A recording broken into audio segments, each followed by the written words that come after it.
All right, so that was a weird start to the video. Like I thought it like didn't start, but then it did. So now we have like this awkward transition. But I guess it's okay.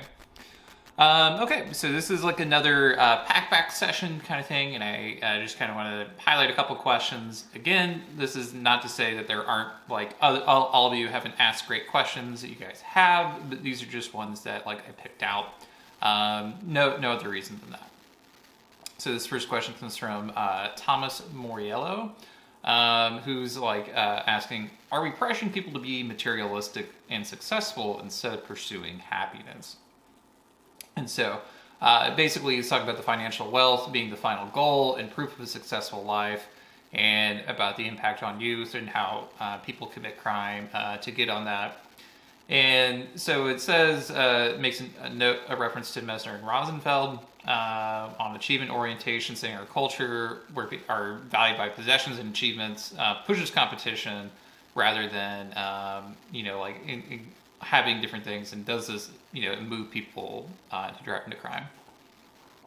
And so I think that, like that's like a really important question to ask, because it asks something about about American society and culture to begin with, right? I think, like at least in terms of like growing up, we're often communicated, right? The goal of anything is to make money and to be successful, and that success is measured by financial ability, right?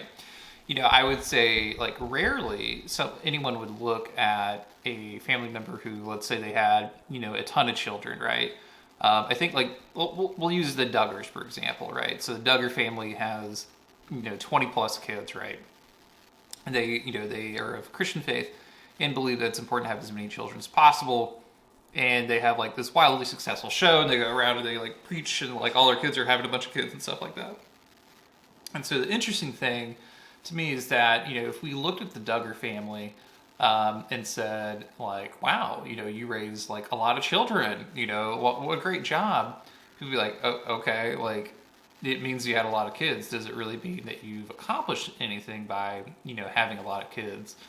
In some cases, right, you could even judge people. There are instances where some people are judged for having a lot of children, right? Because maybe in some cases it suggests promiscuity. In some cases, it might mean that you're just having these kids and you're not building a life for them. You're not succeeding and striving in other parts of your life. And so, like, raising a family is devalued. If you think a little bit more about different career paths, right? Some people, or college paths, right, where people maybe want to focus on art or history or philosophy, and some of those degrees and educational pursuits are sort of minimized because it's not a money making kind of thing, right? So rather than advancing a study of our history or a study of our culture through those means, right, we often devalue them, right, because they're not seen as money making. And someone who chose to focus on medieval history is then seen as a failure because they didn't, turn into like a money making kind of job, right? And so things like that, are you really devalued by, studying something or devoting time to something that you're passionate about? I would say, that really depends on how you orient, right? We often think about like money and wealth as being like the end all be all goal. But is that really something we should do, right? We often accept things that we are told, right? That we are told that this is the way to do it, and we are told like this is the metric in society. But is that the right thing to do?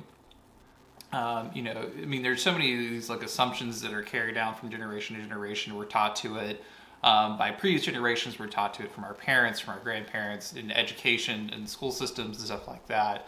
That they become, sort of like it's like a intrinsic. Is that the word? We'll use intrinsic. I may be using that word incorrectly.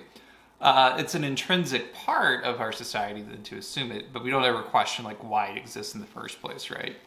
And you can imagine, right, if you are someone who likes to question things, that people get up, like, why would you question that? Of course, that's the way it's always been, get out of here. And that may or may not be a good or bad thing, right? So I think when we think about are we pressuring people or moving it, if you think about the way we have ads that are put in place and we are told that spending money is good for the economy, which is good for jobs. So we have like this feedback loop where we have to spend in order to spend. We have to have a better job and focus more on work so we can keep spending and enhance the growth of our society. rather than focusing on growing our society or making it more fair and equitable in other ways, right? And I think that's something that is starting to pop up more in contemporary conversations about what do we do or how we act with other people, what should we value in society, why or why not. So I think that's a great question to be had, and it's something that's certainly thought-provoking, so thank you for providing it. And then I guess related to this question is a question from Victoria Vella, who is asking, do you think helping out low-income people will decrease crime rates, right? Especially since poverty is related to crime. And, do you think, she's asking, do you really think people commit crime because they're low income, or are there other explanations?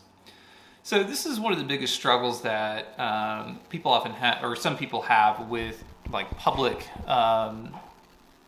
welfare programs, right? Because there's a belief in some circles, right, that if you're poor because you're not working hard to make a lot of money, because you aren't financially wealthy, because you're not materialistic, right, you're seen as a failure, so you must be lazy, right? And the idea that giving a handout to someone, handout in quotes, because they're poor, only encourages that kind of behavior. They're not going to work hard, they're not going to contribute to society, they're not going to put money into the economy, and they're less impactful, right? And we never stop to think about, if we alleviated some of the pressures related to that, how it relates to crime. The thing is that being poor in and of itself doesn't mean you become a criminal, right? Not everyone who is a criminal is poor, nor is everyone who's poor becomes a criminal. Having said that, though, what is the impact of alleviating someone's financial distress? You can think of it as, being poor is super stressful and may lead to kind of coping mechanisms that may not be good for that.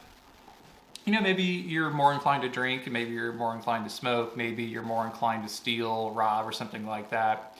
And any kind of, substance abuse can lead to negative behaviors. It can lead to a lot of, negative outbursts, right, behavior. Definitely not in all cases. I'm not suggesting that poor people are, bad or anything like that. But the stress of that situation can certainly build up. It can manifest itself into alleviating, into harming, a partner or children or others around them in some ways. Someone who is impoverished and has to work all the time but has a family to take care of, they're really, set away from taking care of their kids. So we think about, how good parenting impacts children, giving parents the ability to parent more effectively or giving them more resources to do that may help prevent crime in the future. I think when asking this kind of question, it's important to consider, how do we want to help people in low income? Is it just a cash transfer? Is it reducing food? Is it providing better parenting services? Is it by whatever this?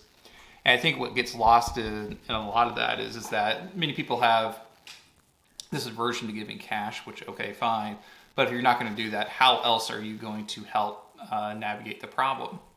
So I think that'd be, a good point for further discussion, and is how do we further, advocate or, alleviate poverty and help in such a way that we can get over some people's, icky feeling about giving cash, right? So, is it really a bad thing to invest in our society, in younger children, in better parenting for the future, right? I think the other part to consider too is that, politicians often have short time frames, right? Because they're just worried about getting elected. They're not necessarily considering what's going to happen 20 years down the road, 30, 40, 50 years down the road. Not all politicians, but some, right? So they have to do things that are politically popular in the short term in order to get reelected.